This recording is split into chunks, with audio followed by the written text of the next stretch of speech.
טוב, אז לחצתי פליי. זה כל כך מוזר לי, אחי, כל כך מוזר לי. גם הסתבכתי עם ה-OBS. נראה לי מוזר קצת המצלמה ככה, אבל בסדר, הכל טוב. אני אנסה להיות הכי אותנטי שאני יכול. טוב, אז מה קורה? אני חזרתי אחרי ארצות הברית. נחתתי, לא אתמול, זה היום הראשון שלי בארץ, לפני אתמול נחתתי. היה לי טיסות מאוד מאוד קשות, אבל אני אחפור על זה בהמשך. וואו, איך אני מסכם 3 חודשים של עגלות.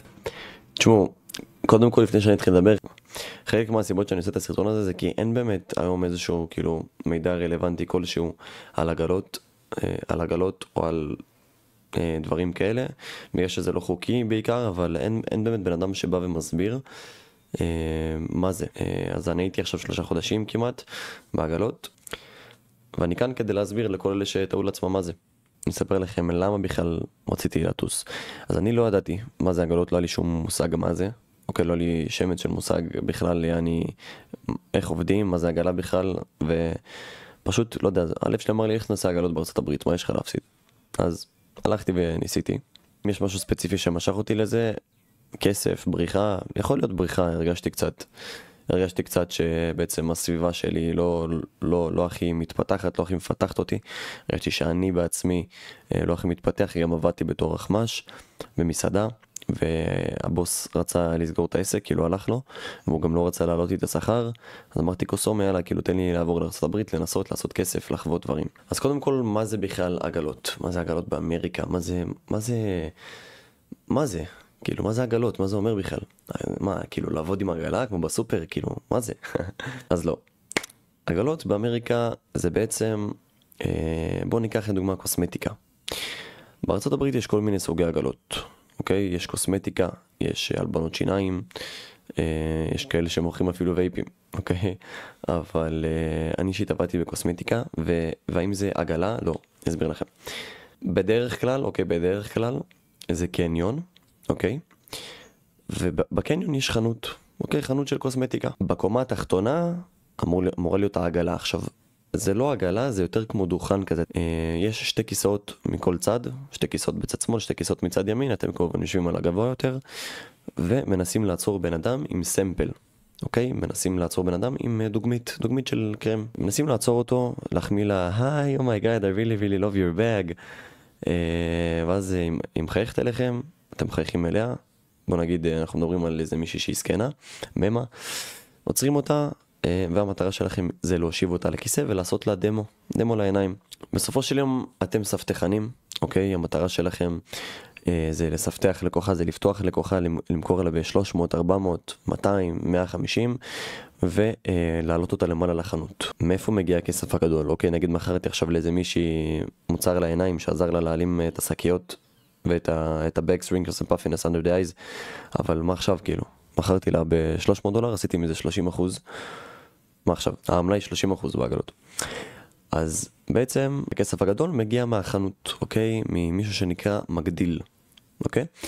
המגדיל זה מישהו שהוא בדרך כלל תותח במחירות, אוקיי? מישהו שכבר כמה שנים עושה את זה. זה מישהו שיודע להוציא מלקוחה או מלקוח $10,000 לפחות. יש לו את היכולות האלה והוא ממש טוב, אוקיי?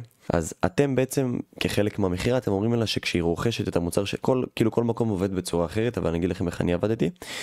אתם אומרים לה, בגלל שאת רוכשת עכשיו את המוצר של העיניים, מגיע לך בעצם ייעוץ וטיפול עם הטופ סקין אקספרט שלנו, עם המומחה של החברה. מה שאנחנו מתמחים בעצם בספה למעלה, הרי אתם בעגלה למטה, עובדים בעגלה 2 אנשים בדרך כלל, והוותיקים יותר עובדים בחנות. שוב, בדרך כלל, אתם כאילו בעצם המטרה שלכם זה להגיד, את מקבלת עכשיו טיפול, מי שרכש את המוצר של העיניים, את מקבלת עכשיו טיפול וייעוץ עם הטופ סקין אקספרט שלנו, כי מה שאנחנו מתמחים בו זה ה-Non-Surgical Face and Neck Lift. מה זה אומר Non-Surgical Face and Neck Lift? זה בעצם, אתם מכירים את הסקינים האלה שיש להם פה, Underline Nose, יש להם כאילו, Under Nose Line, סליחה, שיש להם פה כאילו את הקווים האלה, שיש להם פה במצח כל מיני קמטים, שיש להם Turkey Neck, שזה כאילו גרון של תרנגול הודו. בעצם סקנים שיש להם אור כזה נופל, אוקיי? אז מה שאנחנו מתמחים פה זה הרמת ומתיחת פנים, אוקיי? טבעית, זה רק דרך מכונה שנקראת Red Light Therapy. וזהו, ואז אתם מעלים אותה למעלה אחרי שצ'רצ'רתם אותה, ואתם כל הדרך לא מפסיקים להגיד לה, את לא מבינה את מי את הולכת לפגוש עכשיו, את המומחה שלנו, והמומחה שלנו בתכלס, אני אומר לכם, זה פשוט המנהל שלי.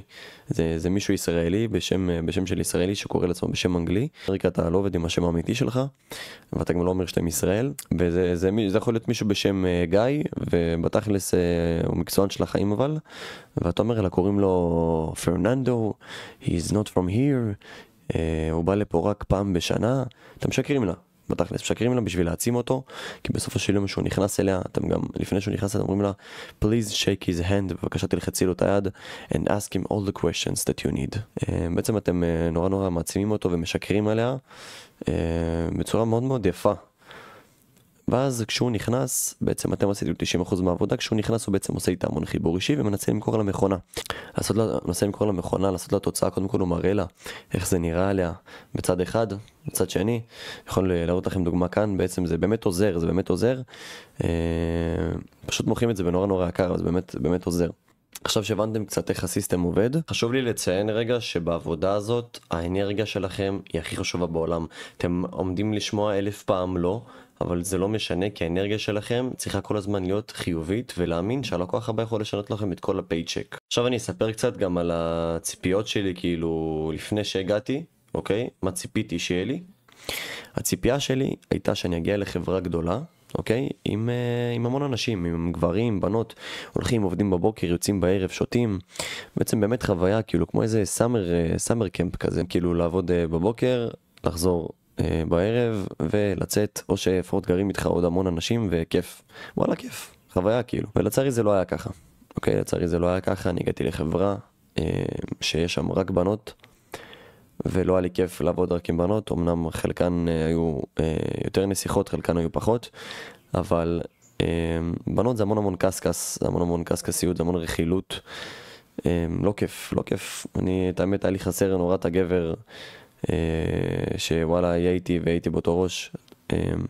גם לא היה לי מישהו ללמוד, לא היה לי כל כך מישהו ללמוד ממנו שם בחברה הזאת. אני הייתי יושב עם מישהו מהחברה המתחרה שהייתי בצבא פעם, והייתי לומד ממנו, הייתי פשוט יושב איתו ולומד ממנו, וגם לא הרגשתי נעים, כי גם המנהלים שלו לא כזה אהבו את זה, וגם לי לא היה נעים, כי הרגשתי אינטרסנט, כאילו שאני אינטרסנט. אז הייתי בחברה עם בנות, לא היה לי טוב כל כך נפשית, אבל קצת סחבתי וניסיתי. בשבועיים הראשונים הייתי בוכה יחסית המון, כי וואלה, הרגשתי לא טוב, כאילו, ואני שונא להיות לא טוב במשהו, אני רוצה להיות הכי טוב שיש בכל דבר, וזה מעצבן אותי בפן האישי שיש יותר טובים ממני, או כאילו, שאני לא מצליח משהו, זה מחרפן אותי כאילו. וגם בעיקר כי הרגשתי לבד, הייתי גר בדירה לבד, שזה לא אמור להיות ככה. בעגלות אתם אמורים לגור ביחד, איזה 4-5 אנשים בדירה, כל אחד יש לו חדר, או 3 אנשים בדירה, אבל אתה לא אמור לגור לבד, במיוחד לא כשאתה חדש. הגעתי לחברה לא טובה, כאילו, אמנם זה נחיתה רכה, אבל החברה עצמה לא טובה. איך השאירו אותי למצוא דירה?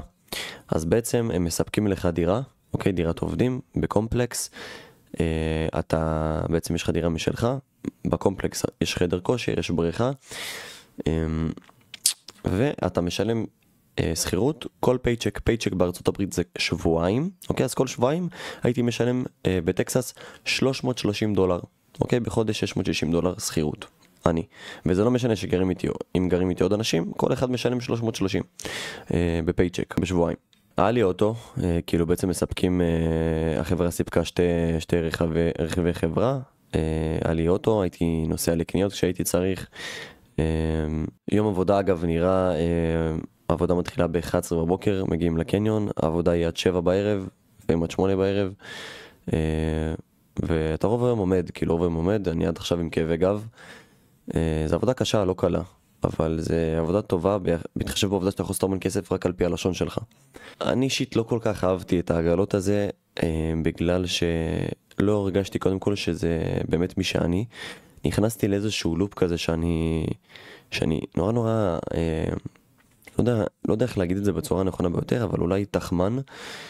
אנשים אני אסביר לכם, טיפה אתן לכם רקע על אנשים בעגלות, זה נורא חשוב שתבינו מי האנשים שם.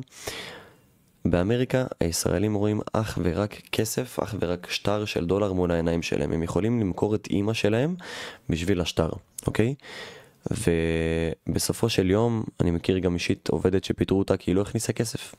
הייתה צריכה למצוא חברה אחרת. אז בסופו של יום אנשים שם נורא עם אגו גבוה. אני זוכר ספציפית מקרה שהיה לי שם עם עובדת שהיא כבר כמה שנים שם, שהתעצבנה עליי על איזה משהו שדיברתי כביכול עם לקוח שהיא לא הצליחה למכור לו, והאגו שלה באמת כאילו היה נורא בשמיים והתחילה לצעוק עליי, והרגשתי נורא לא נעים. האנשים שם הם רואים אך ורק כסף, וזה פחות משאני. אני כאילו רוצה לקום בבוקר ולא אוהב את מה שאני עושה, ולא לרדוף אחרי השטר. והישראלים שם נכנסים לאיזשהו לופ שהם כאילו, אני אגיד לכם את האמת, דוגרי, הם משכנעים את עצמם, אבל בתכלס, כאילו, הם משקרים, אבל הם מנסים להתנחם בעובדה שגם ככה מזיינים את האמריקאים, אז כאילו למה שאנחנו גם לא? כאילו הם קונים תיקים באלפי דולרים, מוצרים באלפי דולרים שלא באמת עובדים. היא קונה קרם משנל, שגם ככה לא עובד לה, פה היא מקבלת תוצאה, אז מה זה משנה? כאילו גם ככה עושים עליה הסכם בכל מקום. אבל זה לא הופך את העובדה לזה שזה בסדר, כאילו זה לא הופך את העובדה לזה שמה שאנחנו עושים זה גם לא איזושהי סוג של תרמית, כי אנחנו משקרים לה. שאני אומר לה שהמומחה של החברה שלנו פה, והוא בא מגיע פעם לשנה, זה לא נכון. אני משקר לה שאני מעצים אותך, כאילו שאני מעצים את המגדיל. לא נכון, אני משקר לה שאני אומר לה שזה יישאר, שללקוחה אחת אני אומר שזה יישאר 4 שנים, וללקוחה אחרת אני אומר שזה יישאר 2, ולאחרת אני אומר שזה יישאר לה שנה. אני מחרטט אותה, שאני אומר לה 400, או ללקוחה אחרת אני אומר 300. מחרטט את החיים, כאילו. מעבר לעובדה שהרגשתי לא טוב עם עצמי, גם הרגשתי בדידות. כאילו, אם לא הייתי מרגיש בדידות עוד בסדר, עוד הייתי ממשיך, כאילו, אז אני נכנסתי כבר ללופ הזה של המחירות, אבל הרגשתי בדידות. גם לא היה לי טוב באוסטין, עברתי לווגאס, אחרי זה גם בווגאס סגרתי לבד. לא היה לי טוב. לא תכננתי לחזור אחרי 3 חודשים. אני לא תכננתי בכלל שום דבר. אני אמרתי, אני מגיע לאמריקה. האמת שהייתי בטוח שאני הולך להישאר הרבה יותר, אבל גודל הציפייה כגודל האכזבה, כאילו, לא תכננתי להישאר 3 חודשים, או 1.5 חודשים, ליתר דיוק. פשוט לא אהבתי את זה, לא אהבתי את זה שאני צריך לקום בבוקר ולראות פאקינג דולר מול הפרצוף שלי, אחי. זה לא מי שאני. האם זה מרגיש יותר כמו משפחה או תחרות? זה מרגיש משפחה, היינו עושים קידושים ביחד, אבל בסופו של יום, בעבודה, כסף מעביר אנשים. והאנשים שעובדים בעגלות, זה אנשים עיוורים.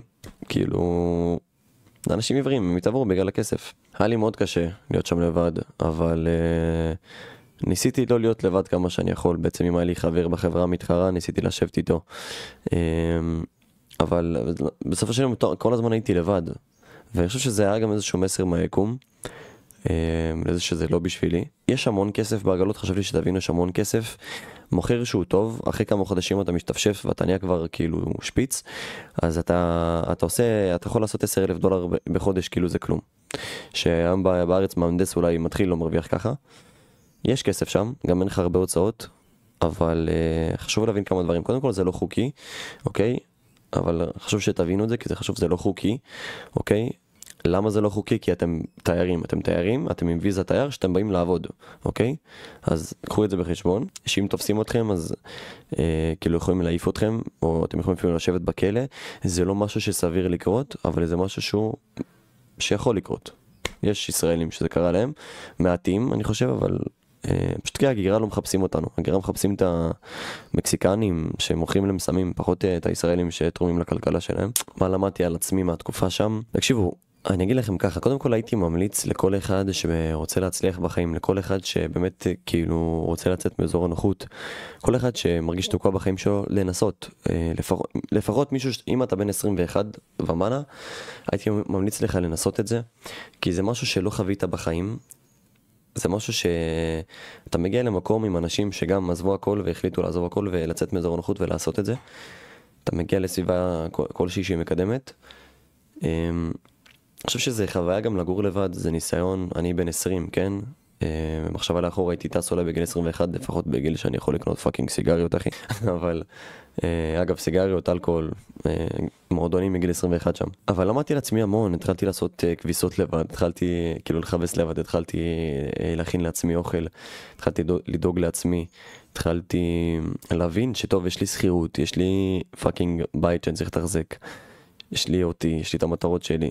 כאילו, יא פאק איט אחי, כאילו אני פה. אני אגיד לכם משהו, היה לי מאוד קשה גם למכור, זה לא משהו שהוא קל, זה אולי נשמע קל, אבל לא, כאילו אגב, לגבי רמת אנגלית, שאלו אותי הרבה על הרמת אנגלית, אם צריך להיות עם אנגלית וזה, יכול להגיד לכם שהאנגלית שלי רק נהייתה יותר גרועה באמריקה, כי הישראלים, אין להם אנגלית כזאת טובה, כאילו.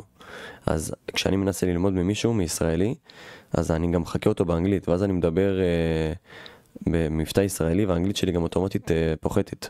לא צריך אנגלית טובה, תבוא עם אנגלית בסיסית, אוקיי? וגם אם אתה לא יודע, אתה תלמד שם. באמת, כאילו, נשבע לכם אדם שלא יודע אנגלית תוך חודש משתפשף והוא יודע. לא לפחד לא לעבור כי אין לכם אנגלית. זה בולשיט, אחי, סתם תירוצים שאתם מספרים לעצמכם.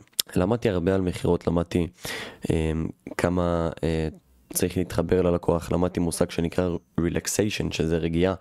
כי הרבה פעמים אתה נורא פושי על לקוחות, אתה מנסה למכור, והלקוח מרגיש לחץ. אבל רגע, הם אומר לך לא, הכל טוב, everything is good, really. If you can't afford it, don't buy it, it's okay. ואז אתה עושה לו רגיעה, הכל בסדר, אני איתך. דבר איתו קצת, ואז בא לו עם עסקה טובה יותר, במחיר טיפה יותר נמוך, או נשאר אותו מחיר פשוט בעסקה טובה יותר. בקיצור, אני אסכם ואני אגיד שזו הייתה חוויה. הייתי ממליץ לכם לנסות באמת לפחות מי שבין 21 ומעלה. אם אני אחזור לשם, זה יהיה לפחות שאני בין 21 או 22, וזה עם חבר, זה לא יהיה לבד, וזה שאני בראש טיפה יותר בוגר, ושאני באמת בפוקוס על כסף. אם אתם בפוקוס על כסף, אתם רוצים לעשות כסף נטו, ובא לכם גם איזושהי חוויה, לכו תנסו, מה אכפת לכם, חיים פעם אחת, מה יש לכם להפסיד? אם יש מישהו שבאמת רוצה לנסות עגלות, שידבר איתי, ואני שנייה אגיד רגע מה השאיפות שלי מכאן. כמו שאמרתי, אם אני ארצה לחזור לעגלות, זה יהיה בגיל טיפה יותר מאוחר, ואם לא לבד. ומה אני רוצה לעשות עכשיו, בעצם כמו שאתם רואים, קניתי את הדבר המפלצתי הזה, אוקיי? ועסקה מאוד טובה בארצות הברית. וכרגע אני רוצה לשים פוקוס על הסטרימינג, על היצירת תוכן, על הסרטונים. אני אגיד לכם למה אני מסתכל לצד, כי אני חושב על עוד משהו. אני חושב על זה גם שאני רוצה לעבוד בעבודה, לעשות כסף, כאילו אולי למלצר או איזה משהו, אני לא יודע. כרגע אני נחתתי רק לפני יומיים, אז אני קצת שבוע מתאקלם. אני רוצה לחזור גם לחדר כושר. בגדול החלום שלי זה באמת להיות סטרימר ויוצר תוכן ברמה מאוד גבוהה. אבל לצער, כאילו מה זה מצערי, אני צריך לתחזק את עצמי פשוט, אז אני גם מחפש איזושהי עבודה בינתיים. בקיצור, זה היה החוויה שלי עם העגלות. עכשיו לי להגיד שאני עוד מנסה לגדול בערוץ יוטיוב, אם אתם יכולים לשים לי סאב, לייק, זה באמת יעזור לי. אני משדר גם, אני עושה לייבים, אני משתדל לעשות לייבים כמה שיותר, בדרך כלל בשעות הערב. זהו, קיצור, אני אחלה גבר, מה אכפת לכם? יאללה, שימו סאב, הקמצנים, היהודים. אז תודה רבה שצפיתם, אוהב אתכם, תעקבו אחריי באינסטגרם, ושימו סאב ולייק, ונתראה בסרטון הבא.